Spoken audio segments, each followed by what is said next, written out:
Hello guys, ഇന്ന് evening snacks ആണ് ചെയ്യുന്നത്. ഇതിനായിട്ട് ഞാൻ ബേബി കോൺ ഫ്രൈ ആണ് ചെയ്യാൻ പോകുന്നത്. ആദ്യം മഞ്ചൂരിയാണ് ഉദ്ദേശിച്ചത്.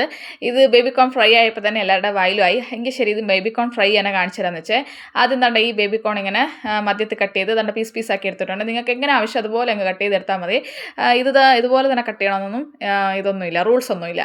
അപ്പോൾ ഞങ്ങളിത് ഉപ്പിട്ട് വെള്ളത്തിൽ തന്നെ 2-3 വെള്ളത്തിട്ട് നല്ലോണം കഴുകി എടുത്തിട്ടുള്ളത്. അതിനായിട്ട് ഞാൻ ഉപ്പ്, മുളക് പൊടി, പിന്നെ മഞ്ഞൾപ്പൊടിയും പിന്നെ കുരുമുളക് പൊടിയും ഇതെല്ലാം കൂടെ ചേർത്ത് ഞാൻ ആദ്യം മസാല റെഡിയാക്കുവാണേ. അതിന് ഞാൻ 1 സ്പൂൺ അരിപ്പൊടിയും 2 സ്പൂൺ മൈദയും 2 സ്പൂൺ കോൺഫ്ലോറും പിന്നെ വെളുത്തുള്ളി ഇഞ്ചിയും ചതച്ച് ഇടിച്ച് വെച്ചതുണ്ടായിരുന്നു, അതും കൂടെ ഇതിൻ്റെ കൂടെ ചേർത്ത് കൊടുത്തിട്ട് ദണ്ട ഈ പൊടികളെല്ലാം നിങ്ങൾ 1 സ്പൂൺ മുളക് പൊടിയും 1 സ്പൂൺ ഉപ്പും 1/2 സ്പൂൺ കുരുമുളക് പൊടിയും 1/2 സ്പൂൺ മഞ്ഞൾപ്പൊടിയും എടുത്തിട്ടുള്ളത്.